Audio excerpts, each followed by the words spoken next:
हे पवित्र पिता परमेश्वर, आप जानते हैं कि हमें प्रार्थना करना नहीं आते, परंतु हमारे लिए स्वर्गीय स्थानों के अंदर मलिका सिद्दीक की रीति पर सर्वदा के लिए महायाजक है, अर्थात प्रभु यीशु मसीह, तो न केवल हमारे लेकिन संसार के पापों का प्रायश्चित है और मध्यस्थ है। आप उसकी प्रार्थना को जरूर सुनते हैं पिता, और वह हमारे लिए आज हमारे लिए स्वर्गीय स्थानों के अंदर दुआ कर रहा है, हालेलुया, कि हमारा पूरा पूरा उद्धार हो। तो पवित्र पिता, आज हम सबके विषय में हम दुआ नहीं करते, लेकिन दुआ करते हैं कि तेरे पुत्र प्रभु यीशु मसीह की महिमा के लिए आज उसकी प्रार्थना को सुनकर हमें दुष्ट और बुराई से आज़ाद कर, और तेरी दया, तेरी कृपा, तेरा महान अनुग्रह आज मसीह के नाम से हम सबों के ऊपर होने पाए, जिसने अपने प्राणों तक को भी न्यौछावर कर दिया, जिसने अपना पवित्र खून कतरा कतरा करके बहाया और हमारे लिए अपनी जान तक दे दी। आज उस पवित्र और जीवित यीशु मसीह के नाम से पिता हमारी स्तुति, आराधना, धन्यवाद की कीद और दशवांश अर्पण उठाने की बेटे स्वीकार करें, और ये गवाही जो बच्चे तेरी महिमा के लिए दे रही है प्रभु, महिमा की इस गवाही को भी स्वीकार करते हुए आज तेरी पवित्र आत्मा को, तेरी आत्मा के मत्स्य को, तेरे अभिषेक को, तेरे स्वर्ग की अग्नि को हमारे मध्य में आने दे, और तेरी आत्मा हम सब के मध्य में विचरण करे, चले फिरे, और तेरी महिमा के लिए आज सुने हुए शब्द के द्वारा हर एक को लाभ पहुंचे, और यीशु मसीह के नाम से हर एक को सुनने के लिए कान दे, और प्रभु बूझने के लिए मन दे, और प्रभु यीशु मसीह के नाम से सभी लोग मन फिरा पाए, पश्चाताप कर पाए, और तेरे द्वारा हर एक जन चंगाई और छुटकारे को पाए। हम दिल से दुआ करते हैं, तेरे लहू की बौछार को हम सब पर बरसाकर हमें आशीषित कर, और प्रभु यीशु मसीह के नाम से तेरे दास को यह हियाव दे और बल दे कि तेरा अनुग्रह उसकी निर्बलता में व्यवस्था के अंदर सामर्थ प्रदान करे, और तेरा अनुग्रह पर्याप्त हो। बोलने वाला कोई मनुष्य नहीं, लेकिन तेरी आत्मा हम सब के साथ बातें करे। पवित्र पिता, हम दुआ करते मसीह के नाम से आज की सारी सभा सिर्फ तेरी महिमा के लिए हो, और आज सारी सभा को आशीषित करने के लिए इस स्थान पर पवित्र आत्मा मसीह के नाम से आपका स्वागत करते हैं। धन्यवाद पिता, जिन्होंने जो कुछ दिया प्रभु आप उन्हें 100 गुना प्रतिफल दें, और यीशु मसीह के नाम से हजारों गुना प्रभु हमारे पुरखाओं की ने उन्हें बारबार देकर उन्हें आशीष करें कि उनके जिन में कोई कमी घटी ना हो। और आज स्थान पर जितने भी भाई बहन बच्चे बैठे हैं प्रभु, आप उन सबको छूना और चंगा करना, क्योंकि तेरे छूने से सामर्थ बहती है। तो आज हर एक जन तेरी आत्मा के द्वारा छुए जाए, तेरी सामर्थ से भरपूर होने पर तेरी महिमा के लिए छुटकारा हासिल करके यहाँ से निकलने पाए, और चंगा करने के लिए हाथ बढ़ा कि प्रभु यीशु मसीह के नाम से आज कलीसिया में चिन्ह, चमत्कार और सामर्थ के कार्य हो। धन्यवाद पिता कि आपने प्रार्थना को सुना। मैं अपने आप को पूरी तरह से पवित्र आत्मा आपके हाथ में सौंपता हूँ, प्रभु यीशु मसीह के नाम से, आमीन आमीन।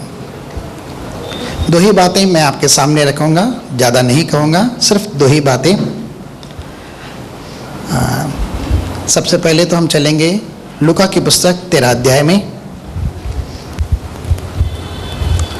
लूका 13 अध्याय, वहाँ हम 10 से लेके पढ़ते हैं 17 तक। सबत के दिन वह एक आराधनालय में उपदेश कर रहा था। ठीक है, सब लोग ध्यान से देखेंगे, ठीक है, सब लोग ध्यान से सुनेंगे, गौर फरमाएंगे आज के शब्दों के अंदर। आज का शब्द सिर्फ मेरे लिए नहीं है, बोले मेरे लिए भी है।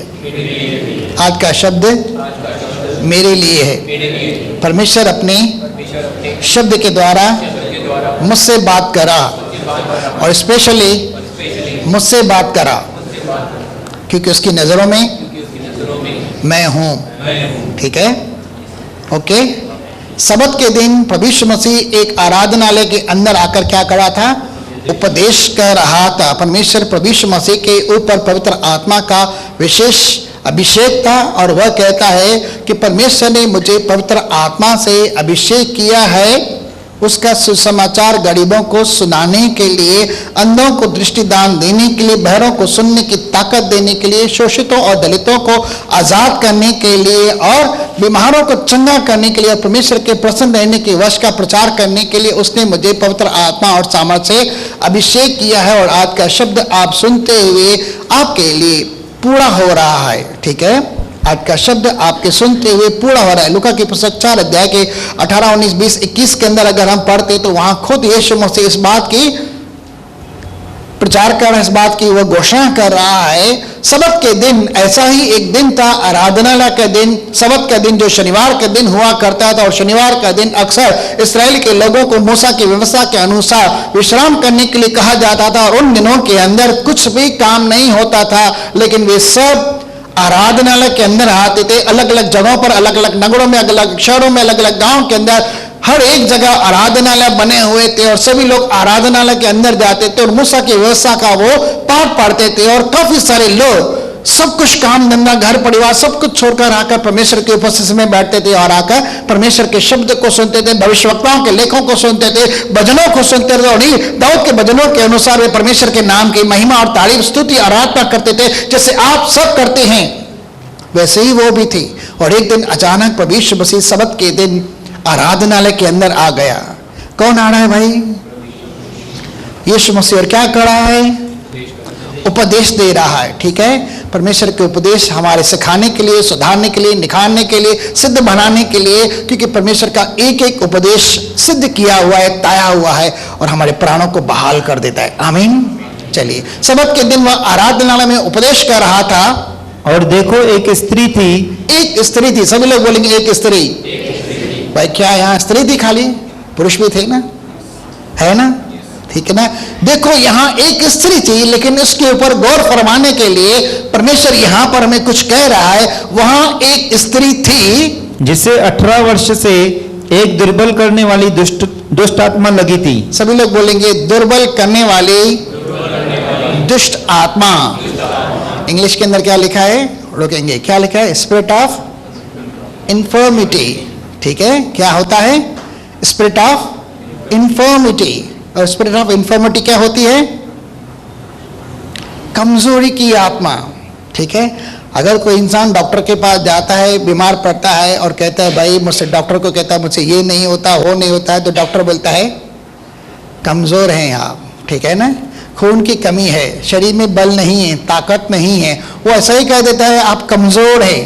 ठीक है, वो हम समझ सकते हैं कि हम कमजोर हैं, क्योंकि हम अपने आप को उस बीमारी के अंदर, उस कमजोरी के अंदर समझ सकते हैं कमजोरी। लेकिन यहाँ जो कुछ लिखा है वह क्या है? Spirit of infirmity. यहाँ शरीर के अंदर खून की गति नहीं है, शरीर के अंदर बल की गति नहीं है, शरीर के अंदर स्वास्थ्य की गति नहीं है, लेकिन यहाँ पर एक आत्मा है जो शरीर के अंदर घुसी हुई है। उसके बारे में लिखा है एक औरत थी जिसके अंदर 18 साल से एक दुर्बल करने वाली आत्मा लगी हुई थी। और क्या कर दिया था उसे? और वह कुबड़ी हो गई थी। क्या हो गई थी? सब लोग बोलेंगे कुबड़ी। कुबड़ी का मतलब समझते? एकदम मेहनती करके एकदम झुकी हुई थी। ठीक है, और वह बिल्कुल भी कुबड़ी हो चुकी थी। ठीक है, क्या यह औरत विश्वासी थी? बिल्कुल विश्वासी थी। और क्या वह रेगुलर सभाओं के अंदर आती थी जैसे आप आते हैं? कितने सालों से आप आ रहे हैं? कितने महीनों से आ रहे हैं? कितने दिनों से आ रहे हैं? यह औरत विश्वासी औरत थी और लगातार आराधनालय के अंदर आती थी।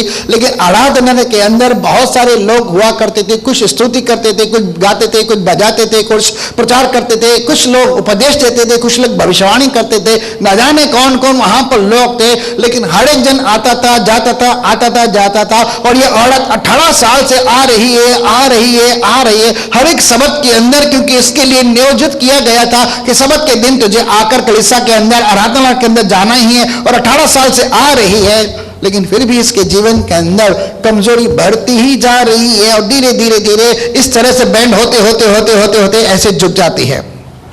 सब लोग यहां ध्यान दिए।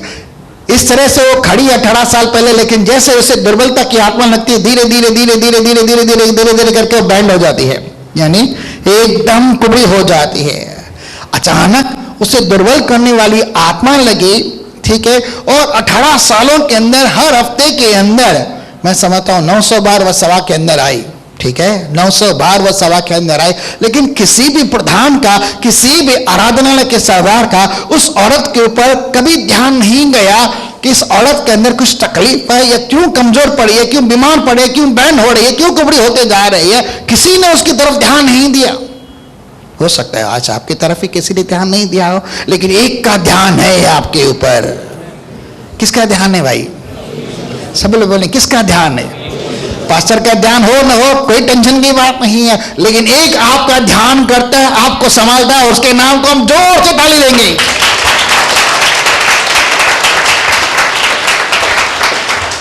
भाई कौन है वो? क्या आपका ध्यान करता है? क्या आपको संभालता है? ठीक है, आगे चलते। देखो, एक स्त्री थी जिसे 18 वर्ष से एक दुर्बल करने वाली दुष्ट आत्मा लगी थी, और वह कुबड़ी हो गई थी। हाँ। और किसी रीति से सीधी नहीं हो सकती अब थी। यहां पर जो लिखा गया है, किसी भी रीति से वह सीधी नहीं हो पा रही थी। किसी भी, यानी उसने अपने जीवन काल के अंदर न जाने कितने प्रकार के उपाय किए, न जाने कितने प्रकार के ट्रीटमेंट किए, न जाने कितने सारे वैद्यों डॉक्टरों के पास जाकर दिखाया, न जाने क्या क्या ट्रीटमेंट लिया, लेकिन वो ठीक नहीं हो पा रही थी।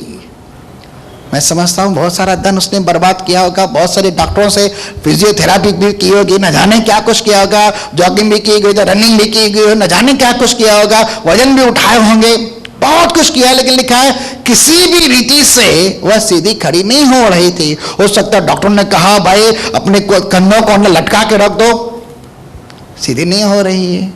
बोला भाई मैं तो उठ ही नहीं सकती, मैं तो लटक ही नहीं सकती करके, मैं तो कुछ कर ही नहीं सकती क्योंकि मेरी हालत ये हो गई। और डॉक्टर ने कहा होगा भाई आप टेस्ट रिपोर्ट कराओ, स्कैनिंग कराओ, MRI कराओ, ठीक है, ये कराओ वो कराओ, ब्लड टेस्ट कराओ, देखो क्या है, हड्डियों का थोड़ा चूड़ा भी निकाल कर हम लैब के अंदर टेस्ट कर लेते हैं, देखता है बोन मैरो भी निकाल कर टेस्ट कर लेते हैं, क्या है आकर आपके शरीर के अंदर क्या कमजोरी, ऐसी क्या बीमारी लगी है कि आप झुकते जा रहे हैं। फिर डॉक्टर ने क्या कहा होगा, भाई आपके अंदर कैल्शियम की कमी है, आपकी हड्डियां चूर चूर हो रही हैं, आपके अंदर विटामिन डी की कमी है, इसलिए आपके शरीर के अंदर हड्डियां ऐसी हो रही हैं, आपको ये बीमारी लग गई है, आपको वो बीमारी लग गई है, इसका इलाज साइंस के पास नहीं है, जिंदगी में दवाई लेते रहनी है, गोली लेते रहनी है और बस चलते रहना है और झुकते जाना है। अच्छा है भाई झुक रहे हैं, कम से कम परमेश्वर के आगे नम्र तो हो रहे हैं, ठीक है ना। ऐसे ही लोगों को परमेश्वर ढूंढता है, क्या सही है? क्या परमेश्वर ऐसे लोगों को ढूंढता है? वो अपनी समझ के हिसाब से कहते होंगे मैं ऐसा बोल रहा हूं, ठीक है, लेकिन ऐसा बाइबल के अंदर नहीं लिखा गया है। अच्छा है भाई आप सदा परमेश्वर के आगे झुके तो रहते हैं, धन्य है नम्र, धन्य है वे जो नम्र है, वो क्या होंगे? पृथ्वी के अधिकारी होंगे। क्या ये पृथ्वी की अधिकारी थी? क्या ये वाकई नम्र थी? नहीं, लेकिन प्रभु यीशु मसीह जैसे ही एक ही झटके के अंदर उस औरत को देखता है कि आराधनालय के अंदर आई और क्या कह रहा है उसे? यीशु ने 18 साल से एक दुर्बल करने वाली दुष्ट आत्मा लगे थे, वहां पर किसी को भी पता नहीं था कि इसके अंदर बीमारी नहीं है, इसके अंदर कमजोरी नहीं है, लेकिन इसके अंदर एक दुष्ट आत्मा घुस गई है जिसके कारण ये दुर्बल होते जा रही है। अब थोड़ी देर के लिए आ रही स्पिरिट ऑफ इन्फॉर्मिटी, इसका मतलब क्या है? स्पिरिट ऑफ इन्फॉर्मिटी अगर किसी के जीवन के अंदर आ जाए, किसी के शरीर के अंदर आ जाए, तो अलग अलग प्रकार के सिम्टम्स पैदा करती हैं, अलग अलग प्रकार की।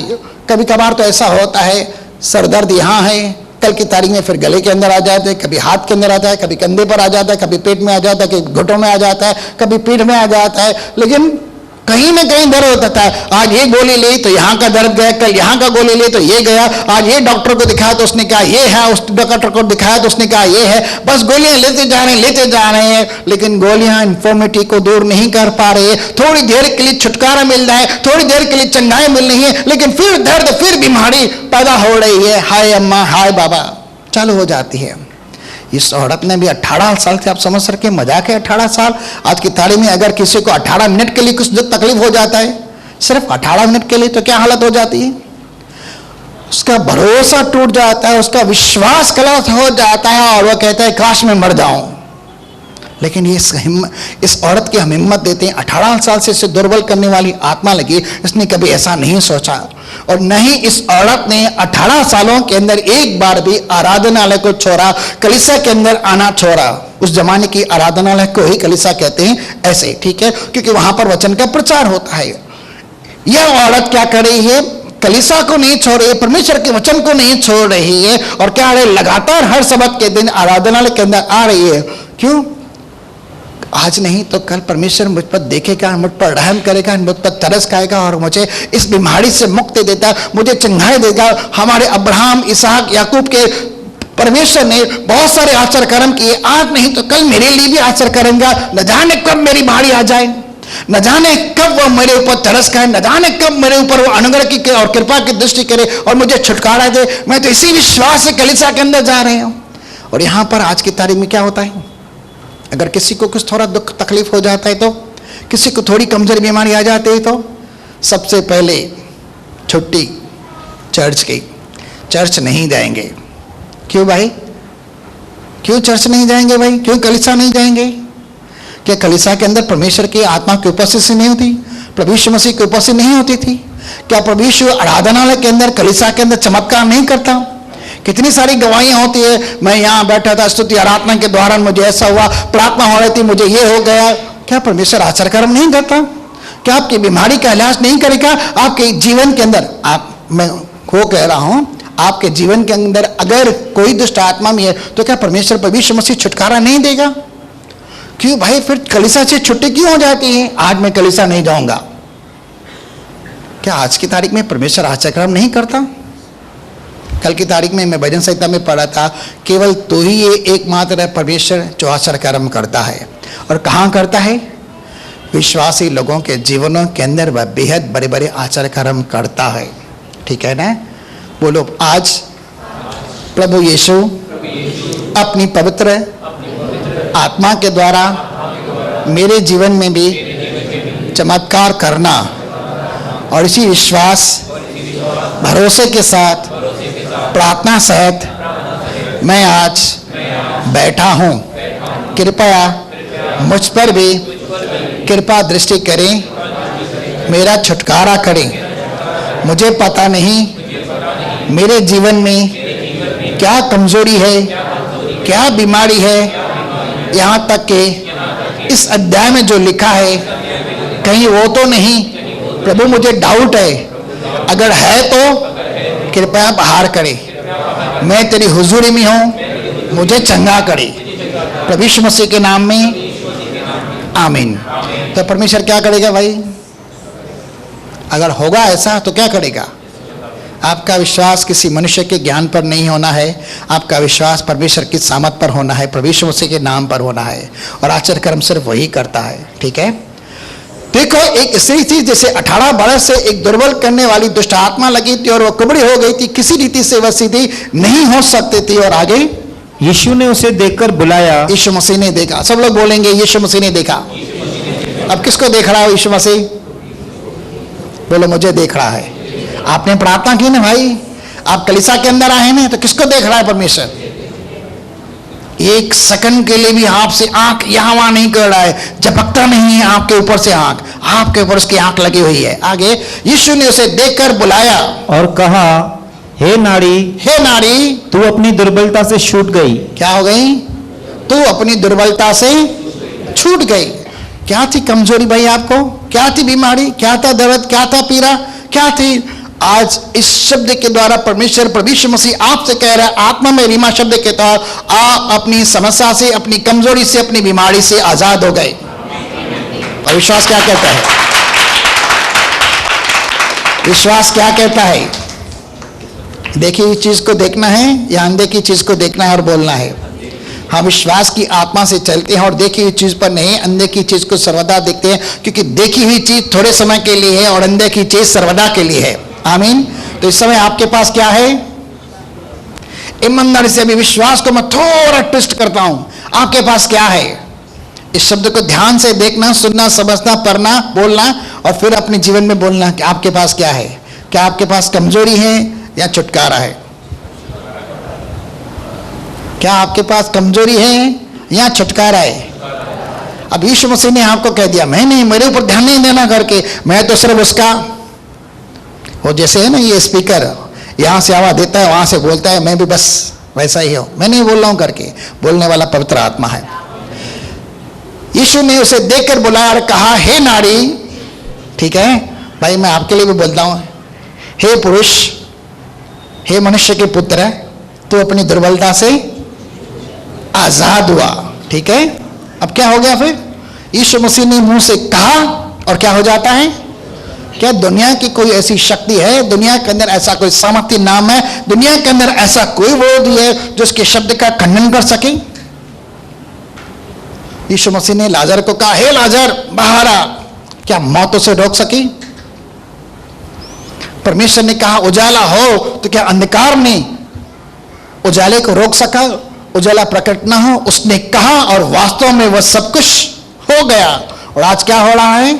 आज आत्मा के द्वारा परमेश्वर आपसे कह रहा है आप अपनी दुर्बलता से आजाद हुए।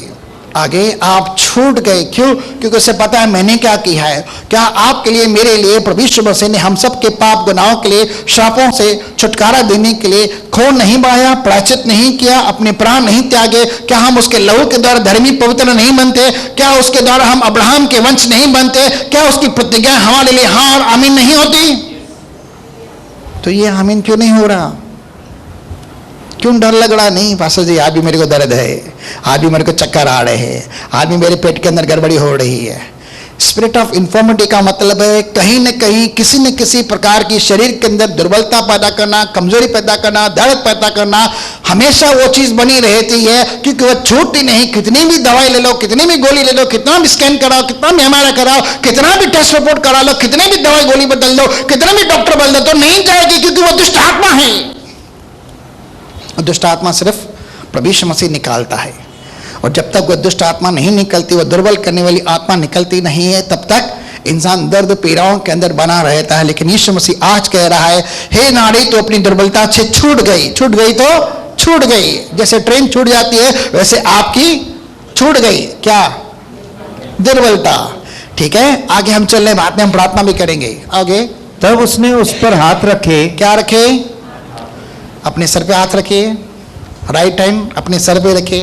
बोलो ये हाथ मेरा नहीं, प्रभु यीशु तेरा हाथ है। मैं विश्वास के साथ अपने सर पर हाथ रखता हूं। जैसे तूने उस 18 साल से दुर्बल करने वाली कुबड़ी स्त्री पर रखा, वैसे ही आज मेरे सर पर हाथ रख दे। ठीक है। तब उसने उसके ऊपर हाथ रखे और क्या हो गया? और वह तुरंत सीधी हो गई। क्या हो गई? ऑन द स्पॉट, बिना समय बर्बाद किए हुए, उसी वक्त, उसी घड़ी, उसी क्षण वह बिल्कुल भी सीधी हो गई। मैं समझ हड्डियों के अंदर से जबरदस्त आवाज आती होगी। 18 साल से बैंड है। और कभी कभी हम किसी दुकान में जाते हैं ना, पुरानी हवेली में जाते हैं, दरवाजा खोलते हैं, आवाज कैसे कभी सुना है ना ऐसा आवाज? अभी ये भी अंदर की जो हड्डियां हैं मुड़ गई हैं, उसे सीधी होने में तो आवाज आएगी ना। मेरी सोच है भाई, आप बोलेंगे मैं मजाक कर रहा हूं, नहीं, मैं थोड़ा अलग तरह से जा रहे हैं। जैसे उसने उसके ऊपर हाथ रखे, उसके अंदर से जैसे ही दुर्बल करने वाले आत्मा निकल गए, उसके हड्डियों के अंदर से आवाज आई और वो बिल्कुल भी सीधी खड़े हो गई जैसे मैं खड़ा हूं। ठीक है, आगे। और परमेश्वर की बड़ाई करने लगी। हाँ, आपके जीवन के अंदर चंगाई होती है, आपके जीवन के अंदर छुटकारा होता है, क्या आप परमेश्वर की तारीफ करते हैं? जैसे बच्ची ने एक छोटी सी गवाही दी थी, क्या था? यह परमेश्वर की महिमा थी। हम उसका धन्यवाद करते, उसका आभार मानते, उसका गवाही देते कि प्रभु यह आचरण तेरे द्वारा मेरे जीवन के संपन्न हुआ। हम उसका धन्यवाद करते हैं। कितने लोग उसके नाम की बढ़ाई करते हैं, कितने लोग उसके नाम की जय जयकार करते हैं, तारीफ करते हैं, जब आपके जीवन में आश्चर्य कर्म होता है। या फिर भी चिंता के साथ अपने सर के ऊपर हाथ बनाए रखते हैं? नहीं, आपको धन्यवाद करना है, उसकी बढ़ाई करनी है, और वह परमेश्वर की बढ़ाई करने लगी। ठीक है, आगे। इसीलिए कि यीशु ने सबत के दिन उसे अच्छा किया था। एक यहाँ रुकते हैं ब्रेक। स्पिरिट ऑफ इन्फॉर्मिटी निकल गई। ठीक है, 18 साल से मैं समझता हूँ वो लोग वहां पर देखते होंगे, यार ये औरत आती तो है, चली तो जाती है, उसके जीवन के अंदर कभी कुछ नहीं हो रहा है करके। ये कौन है भाई? ये अधिकार इसने, इसे किसने दिए? दुर्बलता को भी दूर किया, हाथ रखे और वैसी समय चंगी हो गई करके। वो वहां पर इस आचार कर्म को भी देखकर थोड़े परेशान हो गए होंगे। लेकिन इस औरत को जो 18 साल से जेल रही थी, उसने अपने जीवन के अंदर अनुभव किया, ये कोई मामूली व्यक्ति नहीं है जिसने मेरे सर पर हाथ रखे। और परमेश्वर के हाथ रखे जाने के द्वारा क्या होता है? सामर्थ बहती है। यीशु मसीह के ऊपर पवित्र आत्मा का अभिषेक है, पवित्र आत्मा का सामर्थ है। इसके विषय में कई बार परमेश्वर ने खुद गवाहियां दी, यह मेरा प्रिय पुत्र, इस पर मैं, इससे मैं प्रसन्न हूं। कबूतर की नाई एक सफेद उसके ऊपर आकर सवार होता है और कहता है यह परमेश्वर का मेमना है जो जगत के पाप को उठा देता है, जिसने मुझे जल से बपतिस्मा देने की आज्ञा दी है और कहा जिस पर तुम पवित्र आत्मा को तक के देखो कबूतर की नहीं, वह पवित्र आत्मा से बपतिस्मा देने वाला होगा। मैं तो उसके जुतियों के बंद खोलने के लायक नहीं हूं, और मैं घोषित करता हूं कि यह जगत का उद्धार करता है, यह मसीह है, यह परमेश्वर का पुत्र है, जिसकी आप और मैं बात जो रहे हैं। वो खुद आकर यूहन्ना की पुस्तक के अंदर इस बात की गवाही देता है, मैं प्रमाणित करता हूं।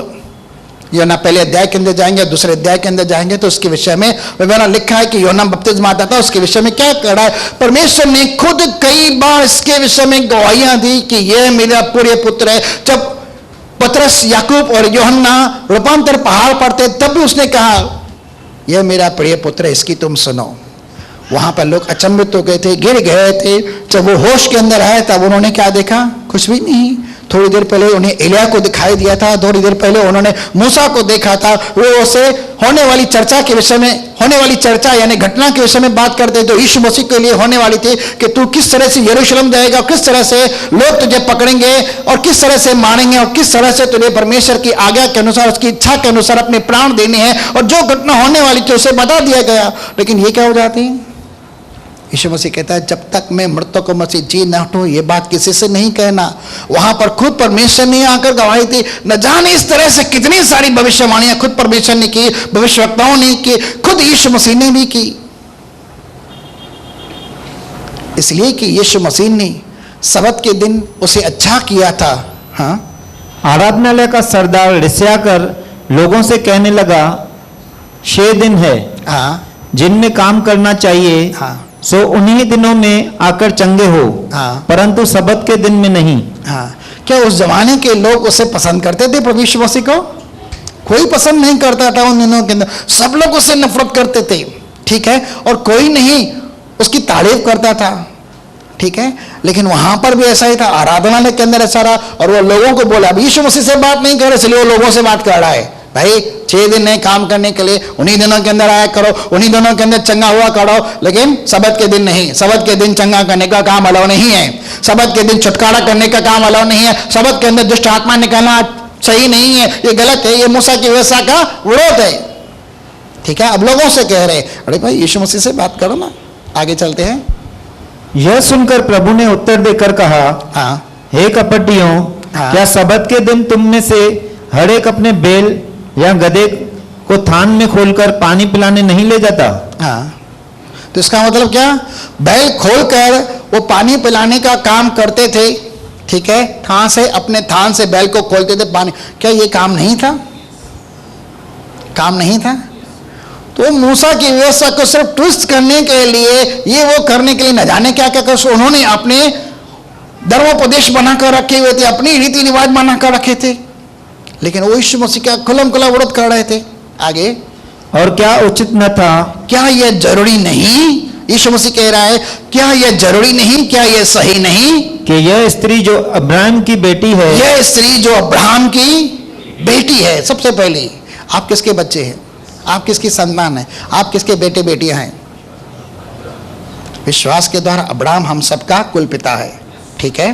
विश्वास के द्वारा अब्राहम के साथ बांधी गई पुराने नियम के अंदर जो भी प्रतिज्ञाएं हैं, जो भी वाचाएं हैं, वे आज मसीह यीशु में हमारे साथ लागू होती है। क्यों लिखा है गलातियों 3:14 के अंदर कि अब्राहम की आशीष उस प्रतिज्ञाबद्ध आत्मा के द्वारा हमें मिले? चलिए पढ़ के देखते 1 मिनट के लिए। गलातियों 3:14।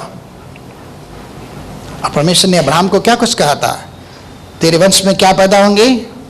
कुबड़े राजा पैदा होंगे, कुबड़ी रानियां पैदा होंगी, बीमार कमजोर लोग पैदा होंगे, बहुत थोड़े थोड़े लोग होंगे। ऐसा कहा था? नहीं। क्या पैदा होंगे तेरे वंश में?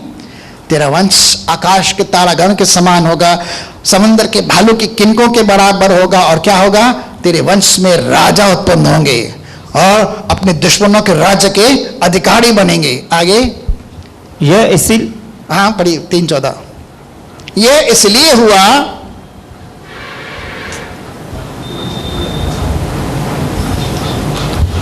भाई, गलातियों 3:14। हाँ,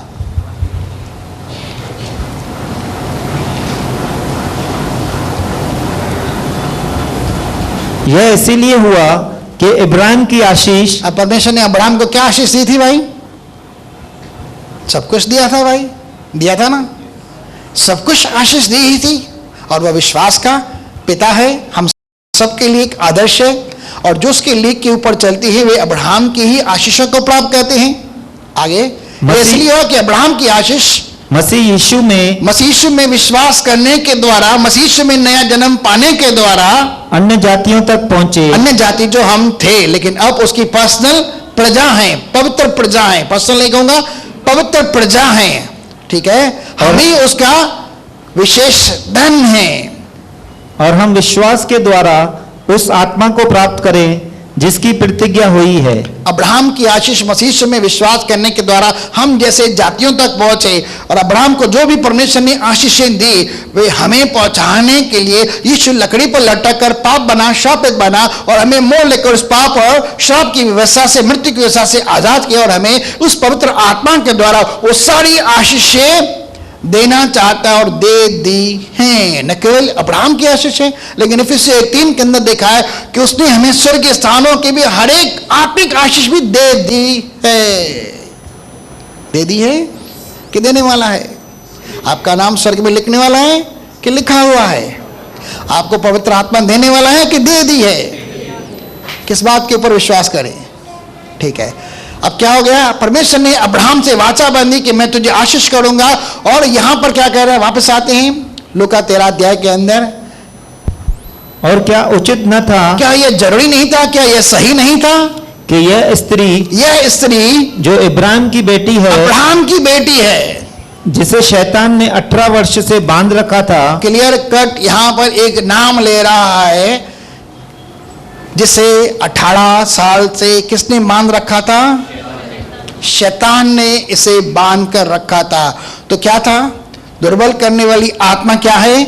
एक दुष्ट आत्मा है। सभी बोलेंगे, निर्बलता की आत्मा एक दुष्ट आत्मा है, जो शैतान की आत्मा है, जो बांध देती है। ठीक है, आगे। सबत के दिन इस बंधन से छुड़ाई जाती। सबत के दिन यानी आराधनालय, जिस दिन कलीसिया की सभा होती है, क्या उस दिन जरूरी ना था कि उसे आजाद किया जाए? और आज कौन सा दिन है भाई? आज कौन सा दिन है भाई? हाँ सही बोले, आज छुटकारे का दिन नहीं, आज आनंद का दिन है, आज मातम का दिन नहीं है, आज विलाप का दिन नहीं है, आज रोने का दिन नहीं है, आप आए गए वो दिन नहीं, आज छुटकारे का दिन है भाई। क्या आप छुटकारा चाहिए? क्या चंगाई चाहिए? कौन देगा? क्या एक जोरदार ताली दें यीशु के नाम को।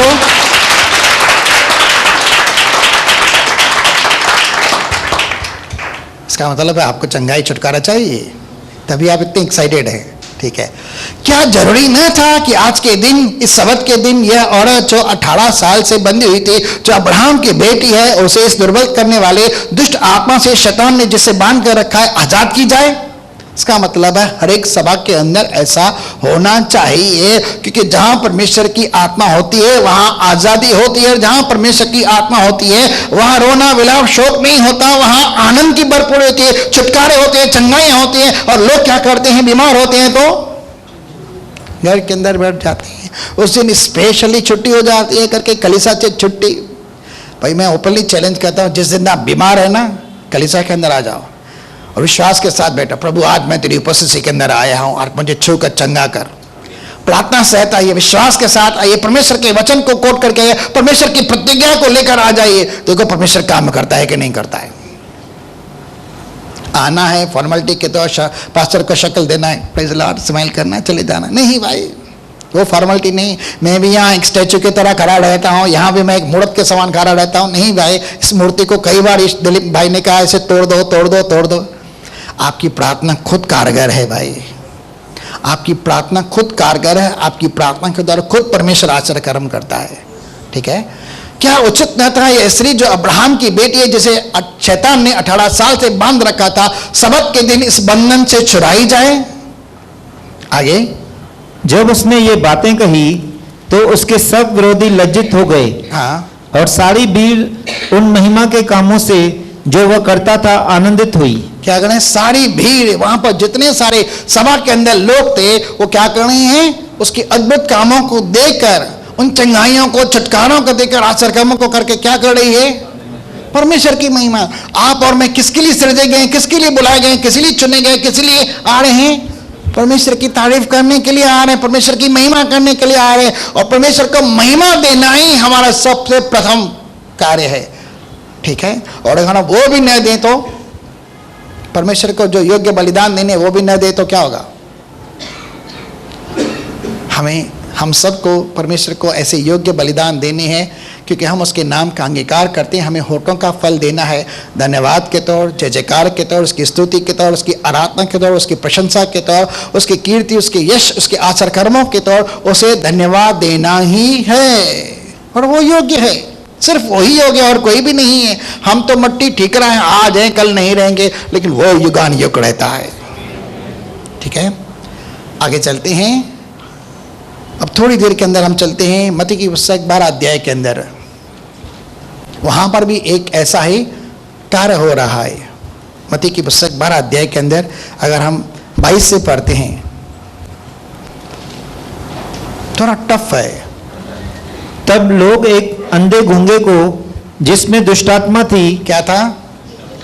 क्या कोई अंधा दुष्ट आत्मा से ग्रस्त हो सकता है? क्या कोई गूंगा दुष्ट आत्मा से ग्रस्त हो सकता है? क्या कोई बहरा दुष्ट आत्मा से ग्रस्त हो सकता है? भाई ये भी स्पिरिट ऑफ इन्फॉर्मिटी है। खाली ये नहीं कि मुझे दर्द है, मुझे पीड़ा है, मुझे कमजोरी है, बार बार ये हो रहा है, इसे स्पिरिट ऑफ इन्फॉर्मिटी तो कहते ही कहते हैं। लेकिन इसके साथ साथ थोड़ी इन्फॉर्मिटी जब बढ़ जाती है ना, तो आंखों की रोशनी गुम कर देती है, कानों की आवाज बंद कर देती है, जुबान को बंद करा देती है, और कभी कभी तो हड्डियों के अंदर, कभी कभी तो दिमाग के अंदर भी चली आ जाती है। इसलिए कभी कभी और कुछ भी दिमाग के अंदर हो जाते हैं। ये सिर्फ स्पिरिट ऑफ इन्फॉर्मिटी का ही काम है। और स्पिरिट ऑफ इन्फॉर्मिटी के द्वारा हम वो नहीं कर पाते जो हमें करना चाहिए। हम योग्य परमेश्वर की तारीफ नहीं कर पाते, किसी को सुसमाचार नहीं सुना पाते, किसी के आगे हम महिमा नहीं कर पाते। अगर ये 18 साल से बंद हुई औरत किसी को जाकर सुसमाचार सुनाते, अरे प्रभु यीशु मसीह चंगा करता है, तो लोग क्या बोलते थे उसको? पाना कहते ठीक कर बेन के लिए ऐसे समाचार बताया। लोग उस समय इसका मजाक भी उड़ा देते थे। लेकिन इसका विश्वास, इसका अटूट आना, परमेश्वर की उपस्थिति के अंदर बैठना, लगातार मरियम का सा भाग जो उसे कभी छीना न गया, डांडे नहीं मारना, उसने अपने जीवन में अपने विश्वास, अपने कार्य के द्वारा अपने जीवन में छुटकारा पाया उस दुर्बलता से, ठीक है? तब लोग एक अंधे गूंगे को, जिसमें दुष्ट आत्मा थी, उसके पास लाए, अर्थात यीशु मसीह के पास लाए, और उसने उसे अच्छा किया, चंगा किया, छुटकारा दिया, अच्छा किया। प्रभु यीशु मसीह हमेशा उसके साथ करते हैं। यह भी सबत का दिन था। आगे, और वह गूंगा बोलने और देखने लगा। हाँ, गूंगा बोलने लगा और देखने लगा। इस पर सब लोग चकित होकर कहने लगे, यह क्या दाऊद की संतान का है? हाँ, आगे, परंतु फरीसियों ने यह सुनकर कहा, यह तो दुष्टात्माओं के सरदार शैतान की सहायता के बिना दुष्टात्मा को नहीं निकालता। अब देखिए क्या हो रहा है। वहां पर कुछ ऐसे भी लोग थे जो उसके ऊपर उंगली उठाने वाले थे और क्या कह रहे हैं, लेकिन हम जानते हैं कि यीशु मसीह के ऊपर क्या था। चलिए एक सेकंड के लिए यहाँ रोकते हैं और आ रहे हैं। मेरा जो फेवरेट वर्ड है मैं उसको कोट करता हूँ, प्रेरितों की पुस्तक 10 अध्याय 38वां शब्द। यहां पर भी कुछ है कि परमेश्वर ने किस रीति से, हाँ बराबर, आप बराबर पढ़े, कि परमेश्वर ने किस रीति से यीशु नासरी को पवित्र आत्मा और सामर्थ से अभिषेक किया। एक मिनट खोलेंगे, 10:38 हाँ, कि परमेश्वर ने किस रीति से, किस तरह से प्रभु यीशु मसीह को पिता परमेश्वर ने यीशु नासरी को पवित्र आत्मा से भरा और सामर्थ से अभिषेक, सामर्थ की आत्मा से भरा। वह भलाई करता, क्या करता था? सबके साथ भलाई करता है। चक्कर देखो परमेश्वर कितना भला है, कितना भला है भाई, कोई बता सकता है क्या? उसकी भलाइयों को कोई गिन सकता है? इतना भला है, इतना भला है, इतना भला है। और सबको जो शैतान के सताए हुए थे, सब लोग, यहाँ कोई नहीं है, उसके सामने जितने भी आए सब लोग जो शैतान के द्वारा क्या थे? सताए गए थे। इंग्लिश में लिखा ऑपरेस्ड, स्पिरिट ऑफ ऑपरेशन भी काम कर रही है। वो ऑपरेशन नहीं काट साट वाली, लेकिन ऑपरेस जो करती है यानी दबाती है, बांधती है और तकलीफ देती है, उसे कहते हैं ऑपरेशन, जिसके अंदर एंजाइटी, स्ट्रेस, डिप्रेशन और न जाने क्या कुछ आ जाता है, जिसे हम हिंदी में कहते हैं निराशा, हताशा, मायूसी, अकेलापन, डर, घबराहट, चिंता। ये भी आ जाते हैं और हमारे मन के अंदर संदेह अविश्वास को भी पैदा करते हैं। कल्पना विचारों के द्वारा जितने सारे लोग शैतान के द्वारा सताए हुए थे, अच्छा करता फिरा, उन सबको चंगा करता रहा, उन सबको छुटकारा देता रहा। उस यीशु मसीह के ऊपर क्या था? क्योंकि परमेश्वर उसके साथ था। परमेश्वर उसके साथ था, परमेश्वर की आत्मा उसके अंदर थी और उसने सामर्थ की आत्मा को पाया हुआ था, इसलिए वो सामर्थ के काम करता था। हो सकता है आप या मैं आज की तारीख में प्रभु यीशु मसीह को ऐरा गहरा समझते हो सकता है कभी कभी शैतान हमारे मन के अंदर कहता हो, ओ यीशु मसीह था उन दिनों के अंदर 2000 साल काम करता, आज थोड़ी। भाई आज प्रभु यीशु मसीह जिंदा है, कल भी वो काम करता था, आज भी करता है और कहता है परसों में से पूरा कर दूंगा। उस लोमड़ी से जाकर कह दो। किसको कहा था ये शब्द? लूका की पुस्तक में हेरोदेस राजा को कहता था मैं तीसरे दिन काम को अंजाम दे दूंगा। इसका मतलब है कल आज और युगानो उसके काम होते थे, होते हैं और होते रहेंगे जब तक वह नहीं आता। उसके बाद तो आश्चर्यकर्म ही आश्चर्यकर्म है, क्योंकि हम एक आश्चर्यकर्म वाले जीवन के अंदर, एक अलौकिक दुनिया के अंदर, एक दिव्य दुनिया के अंदर प्रवेश करेंगे, एक नए जीवन और एक अनंत काल के जीवन में जब वह आएगा तो हमें लेने के लिए वह बहुत महिमा सहित होगा, वह बहुत दिव्य होगा, वह बहुत अद्भुत होगा और वह बहुत ही आश्चर्यचकित करने वाला जीवन होगा जिसकी हम कल्पना भी नहीं कर सकते। वो हमें देने जा रहा है, उसकी तो सिर्फ हम बात जोड़ें कि वह आए, हम शीघ्र उसके अंदर प्रवेश करें। परमेश्वर ने प्रभु यीशु मसीह को पवित्र आत्मा से अभिषेक किया था, सामर्थ्य भरा था, इसलिए उसके द्वारा सामर्थ्य के काम हो रहे थे क्योंकि परमेश्वर उसके साथ है। अब आप ऐसा मत सोचिए कि प्रभु यीशु मसीह आज काम नहीं कर सकता, वह ऐरा गहरा है, नहीं भाई है। और निर्बलता के साथ तो क्रूस पर चढ़ाया गया, लेकिन पवित्रता की आत्मा के सामर्थ के द्वारा वो मृतकों में से जी उठा, आज भी जिंदा है करके। ठीक है, अगर वह जिंदा है तो आज भी काम करता है और आज भी काम करेगा। कितने लोग विश्वास करते हैं कि आपके जीवन में काम करेगा? ठीक है, वापस आ रहे हैं आगे इसी के अंदर, मत्ती 12 के अंदर 12:23। हाँ, यह तो दुष्ट आत्माओं के सरदार बालजबूल की सहायता से दुष्ट आत्माओं को निकालता है। क्या यीशु मसीह शैतान की सहायता से दुष्ट आत्मा निकालता है? बिल्कुल नहीं।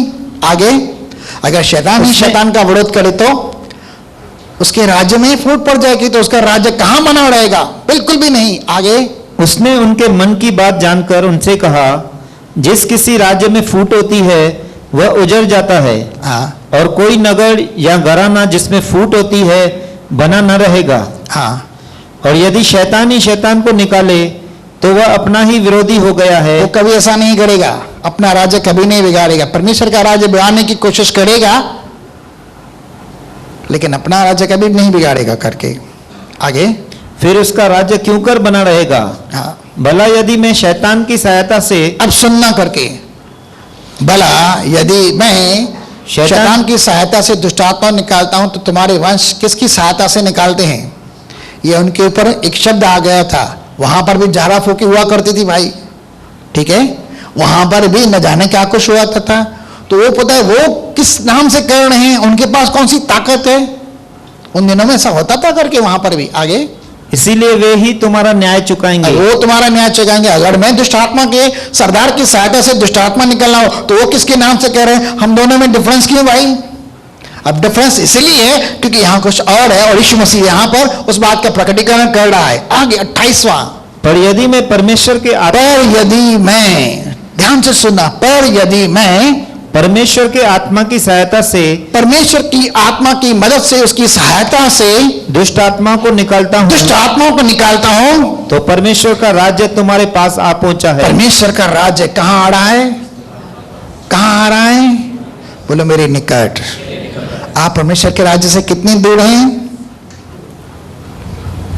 मरकुस 1:15 में लिखा है इतना, लेकिन अब वो पहले की बात ही, लेकिन अब यहाँ मत्ती 4:17 में भी लिखा है, मन फराज क्योंकि स्वर्ग का राज्य निकट आया है। ठीक है, लेकिन अब परमेश्वर का राज्य कहाँ है? और परमेश्वर का राज्य क्या है? परमेश्वर के राज्य में आनंद है, परमेश्वर के राज्य में शांति है, परमेश्वर के राज्य में मेल मिलाप है, सदा का सुकून है। और परमेश्वर के राज्य में क्या नहीं है? मत्ती की प्रेरितों की प्रकाशित वाक्य की पुस्तक 21 अध्याय के अंदर लिखा है, परमेश्वर के राज्य में क्या नहीं है? कमजोरी नहीं है, बीमारी नहीं है, पाप नहीं है, श्राप नहीं है, कोई घृणित वस्तु नहीं, वहां अंधकार नहीं, ठीक है ना। वहां क्या है? वहां खुद परमेश्वर है जो आंसुओं को पोंछता है, जो चंगा करता है, जो छुटकारा देता है, वो परमेश्वर है जिसने अपना सिंहासन वहां पर बनाया हुआ है। वहां शैतान नहीं, वहां कोई घृणित वस्तु नहीं, वहां कोई दुष्ट आत्मा नहीं है, लेकिन परमेश्वर ने अपने राज्य को स्थापित करने के लिए अपनी बड़ी सामर्थ का इस्तेमाल किया है, और उसी सामर्थ के साथ यीशु मसीह को भी अभिषेक किया है, और उसी आत्मा के सामर्थ अभिषेक के द्वारा वह शैतान को धड़कता जाता है, निकालता जाता है, तमाम गंदी आत्माओं को दूर करते जाता है, और कहता है देखो परमेश्वर का राज्य तुम्हारे निकट आ गया है। फिर से पढ़ते, यदि मैं परमेश्वर की आत्मा की सहायता से दुष्ट आत्माओं को निकालता हूं तो परमेश्वर का राज्य तुम्हारे पास आ पहुंचा है। और कितनी बार यहां पर कलीसिया के अंदर होता है कि दुष्ट आत्माएं निकलती है करके। शुक्रवार के दिन भी हम बैठे थे तो क्या हो रहा था, 7-8 लोगों ने हाथ उठाया, उनका सर भारी हो गया था, फिर उन्हें रिलीज मिल गया था। तो क्या हुआ था? उन्हें छुटकारा मिल गया था। हर सलाह के अंदर परमेश्वर हमें से छूता है, हमारे जीवन के अंदर आशीष देता है, चंगाई देता है, लेकिन हम उसे महिमा नहीं देते, गवाही नहीं दे पाते, जबकि हमें गवाही देनी चाहिए। ये हमारे लिए बहुत जरूरी होता है। क्या आज परमेश्वर ऐसा करेगा? परमेश्वर का राज्य कहाँ है? लूका की पुस्तक में लिखा है परमेश्वर का राज्य बाहरी तौर पर नहीं आता, परमेश्वर का राज्य तो भीतर है। जहां परमेश्वर ने अपना सिंहासन स्थापित किया अपनी आत्मा के द्वारा, परमेश्वर का राज्य वहां से ही स्थापित होता है, बाहर प्रकट होता है, क्योंकि परमेश्वर की आत्मा अपनी सामर्थ के साथ बाहरी तौर पर काम करती है, लेकिन रहती अंदर है। हमने पढ़ा था ना एफेसियों 3:20। चलिए लास्ट वर्ड पढ़ते हैं, हम प्रार्थना के अंदर चलते हैं। समय बहुत तेजी से भाग रहा है, चलिए मैं यहां बंद करता हूं।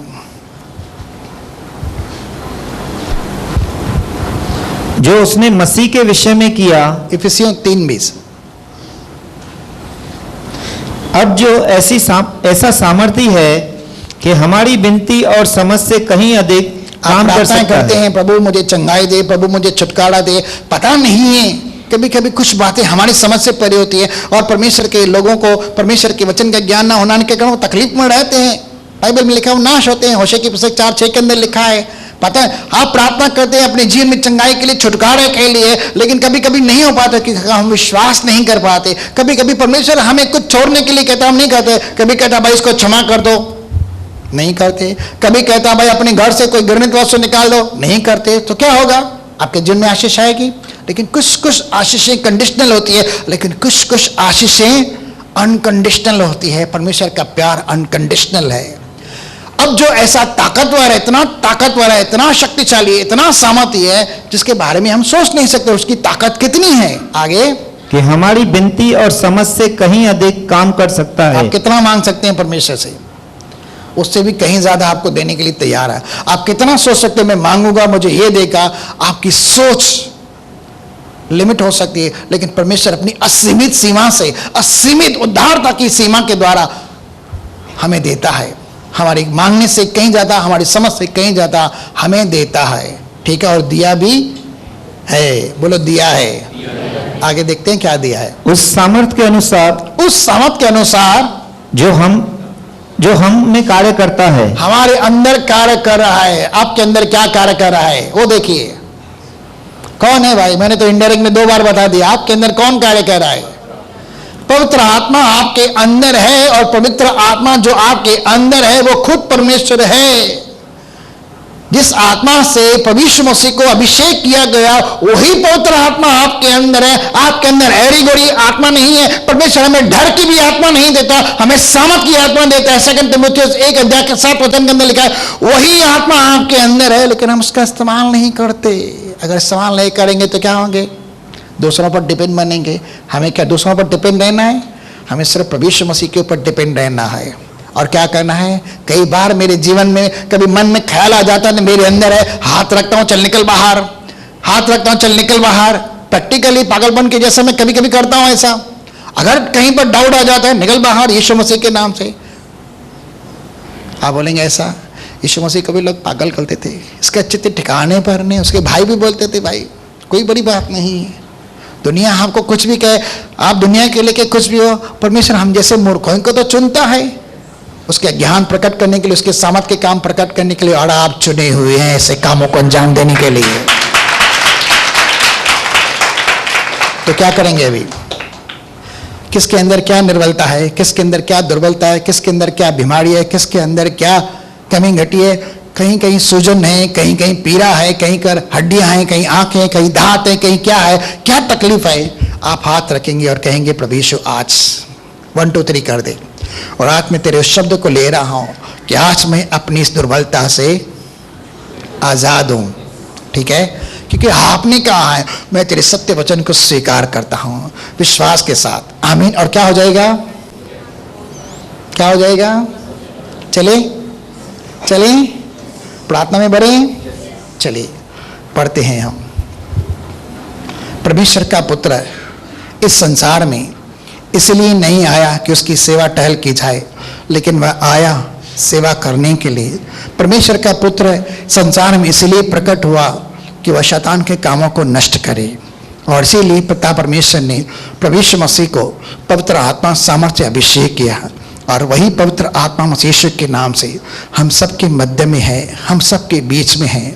और पवित्र आत्मा आपको छू रहा है, पवित्र आत्मा आपको छू रहा है। आज का शब्द सिर्फ मेरे लिए नहीं है, आज का शब्द हम सब के लिए है, क्योंकि परमेश्वर प्रभु यीशु मसीह हम सब से प्यार करता है। आपके जिनमें जो कमजोरी है, जो बीमारी है, जिसके कारण एक जमाने से आप दवाई गोली ले रहे हैं, जिसके कारण आपने बहुत सारी टेस्ट रिपोर्ट करवाए हैं, बहुत सारा धन बर्बाद किया है, परमेश्वर कहता है वो कोई बीमारी नहीं है, वो कोई कमजोरी नहीं है, वो कोई पीड़ा नहीं है, वो किसी प्रकार की स्वेलिंग नहीं है, लेकिन वो स्पिरिट ऑफ इन्फॉर्मिटी है। उसे पहचानो और वह सिर्फ मेरे नाम से ही भागती है। अगर मैं पवित्र आत्मा की सामर्थ से और अभिषेक से दुष्ट आत्माओं को निकालता हूं तो परमेश्वर का राज्य तुम्हारे निकट आया है। और प्रभु यीशु मसीह के नाम से ही दुष्ट आत्माएं कांपती है और अपने जीवन में उस कमजोरी को इन्फॉर्मिटी के तौर लेते हुए अपने जीवन में उस बीमारी को, पीड़ा को, सूजन को, इन्फेक्शन को, एलर्जी को, हेरिडिटी को इन्फॉर्मिटी के तौर पर लेते हुए कहेंगे प्रभु यीशु मसीह के नाम से, हे गंदी और दुर्बल करने वाली आत्मा, आज मुझे छोड़कर तू चली जा यीशु मसीह के नाम से।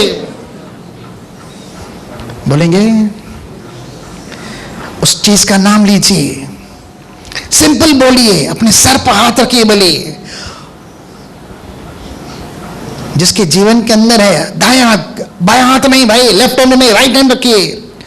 आपके जीवन में अगर कोई भी कमजोरी है, कोई भी बीमारी है, सर के बाल भी जल रहे हैं ना, तो उसको भी कहिए बाल को जलाने वाली आत्मा मसीह के नाम से मुझे छोड़कर चली जा। आंख के अंदर कुछ भी अगर है आप उसे भी बोल सकते हैं चला जा। यदि ब्लड प्रेशर भी है तो आप उसे भी बोल सकते हैं। यदि डायबिटीज भी है आप उसे बोल सकते हैं। यीशु नासरी के नाम के आगे सभी घुटने झुकते हैं, हर जुबान अंगीकार करती है कि वो प्रभु है और भाग जाते हैं। इतना विश्वास करके आप बोलिए, बोलिए प्रभु यीशु के नाम से। आज पवित्र आत्मा का जबरदस्त अभिषेक हमारे मध्य में। आज सभी घुटने झुकेंगे, आज सभी घुटने झुकेंगे, हर बीमारी, हर कमजोरी बोलेगी यीशु प्रभु है, मैं जा रहा हूं। In the mighty name of Jesus Christ, in the name of Jesus Christ, प्रभु यीशु मसीह के महान और सामर्थी नाम से, जिसे पिता परमेश्वर ने पवित्र आत्मा सामर्थी अभिषेक किया, जो स्वर्ग और पृथ्वी का अधिकारी है, मौत और अधोलोक की कुंजियों को धरने वाला सामर्थी परमेश्वर है, जिसके नाम के आगे हर घुटना झुकता है, हर जुबान अंगीकार करती है कि यीशु ही प्रभु और परमेश्वर है। आज उसी के द्वारा दिए गए दिव्य अधिकार, सामर्थ, अभिषेक और आत्मा के द्वारा मसीह के लहू का, उसके सामर्थी नाम का मैं उपयोग करते हुए हर एक इन्फॉर्मिटी को, जो किसी भी तरह कलीसिया के हर एक सदस्य को परेशान करती है, पीड़ित करती है, मैं हुक्म करता हूं मसीह के नाम से, हर एक भाई के अंदर, हर एक बहन के अंदर, हर एक बच्चे के जीवन से छोड़कर चली जाए यीशु नासरी के नाम से। I command every spirit of infirmity be moved from this place. This place is the holy place. प्रभु यीशु मसीह के नाम से ये पवित्र स्थान है, यहाँ पवित्र आत्मा का राज्य है। पवित्र आत्मा यहाँ पर विचरण करता है और जहाँ परमेश्वर की आत्मा है वहाँ आजादी है। और आज मैं इन सबको उनकी दुर्बलताओं से आजाद करता हूँ मसीह के सामर्थी नाम से। सारी गंदी इन्फॉर्मिटीज, सारी कमजोरियां मसीह के नाम से जाती रहे। यदि पाइल्स भी है वह भी जाता रहे। प्रभु मसीह के नाम से कैंसर भी है तो वह भी जाता रहे, टीबी भी है तो वह भी जाती रहे, इंसोमनिया है वह भी जाता रहे, टूथ देखे है वह भी जाता रहे मसीह के नाम से। साइनस मसीह के नाम से जाता रहे। आई command every spirit of infirmity in the name of Jesus, you spirit of swelling, you spirit of hernia, I command you, leave the people of God in the mighty name of Jesus. I crush your power. प्रभु मसीह के नाम से शैतान में तेरी सारी सामर्थ को कुचलता हूँ, मसीह के लहू में रौनता कुचलता हूँ और तुम करता हूँ प्रभु के नाम से। You mental disorder, I command you, leave. You spirit of Down syndrome, I command you, leave. You spirit of tumor, I command you, leave right in the name of Jesus. I speak the anointing of Holy Ghost upon each and every one. मैं मसीह के सामर्थी नाम से हर एक के ऊपर और पवित्र आत्मा का मत्सर, पवित्र आत्मा का अभिषेक होने के लिए हर एक स्पिरिट ऑफ ऑपरेशन को हुक्म करता हूँ। इसी समय से जाती रहे, सारी कमजोरियां जाती रहे और प्रभु मसीह के नाम से मैं सबको चंगा करता हूँ। पिता तेरा दिल से धन्यवाद। मत्ती 8:17 के निमित्त, यशायाह 53:4-5 के निमित्त, 1 पतरस 2:24 के निमित्त, आज तेरे मार खाने कोड़े खाने से कलीसिया के हर एक भाई बहन को मैं चंगा होने के लिए और पवित्र आत्मा की सामर्थ से भरपूर होने के लिए मैं आशीष करता हूँ। सारा ब्लड प्रेशर नॉर्मल हो जाए, सारी डायबिटीज नॉर्मल होनी पाए। जिस तरह से 4 दिन के मरे हुए लाजर को आपने जिंदा किया, उसी तरह से पैनक्रिया जिंदगी होने पाए यीशु नासरी के नाम से। छोटी अंतरियां हो या बड़ी अंतरियां हो, रिजरेक्ट होने पाए तो यीशु मसीह के नाम से। और दुआ करता हूं प्रभु इसी समय जिन लोगों को ब्रेन के अंदर तकलीफ है, साइकिक प्रॉब्लम है, मसीह के नाम से वो सारा साइकिक प्रॉब्लम भी चाहता है यीशु नासरी के नाम से। और तेरे लोग बिल्कुल भी चंगे हों पिता। जिस तरह से उस औरत को आपने हाथ रखने के द्वारा सीधा खड़ा कर दिया, आज तेरे बच्चों के सर पर भी हाथ रखा, उन्हें बिल्कुल भी बला चंगा कर दे, ताकि वे तेरे नाम की गवाही थे। प्रभु यीशु मसीह जिंदा है, उसने मुझे चंगा किया और तेरी महिमा हो। मैं सारा आदर सारी महिमा तुझे देता हूँ। तेरे लहू में हर एक को स्वतंत्र होने की प्रतिज्ञा देता हूँ और तेरे ही आत्मा के समझ के द्वारा हर एक स्पिरिट ऑफ इन्फॉर्मिटी और ऑपरेशन को मैं बांधता हूं, हुक्म करता हूं कलीसिया के हर भाई बहन के जीवन को छोड़कर चले जाए और बच्चे भी चंगे होने पाए। पिता तेरा दिल से धन्यवाद। धन्यवाद तेरे लहू की बारिश को उंडेलने के लिए, पवित्र आत्मा की अग्नि को उंडेलने के लिए और तेरे लोगों को स्वतंत्र करने के लिए हम सब मिलकर तेरा धन्यवाद करते। सारा आदर सारी महिमा तुझे देते। जिस तरह से उस औरत ने तेरे नाम की बड़ाई की और तेरे नाम को धन्यवाद दिया, तेरे नाम की जय जयकार दिया, उन महिमा के कामों को देखकर उस वीर ने तेरे नाम की जय जयकार और महिमा की। हम सब भाई बहन मिलकर तालियों के साथ तेरे नाम की जय जयकार करते हैं प्रभु यीशु मसीह के नाम से।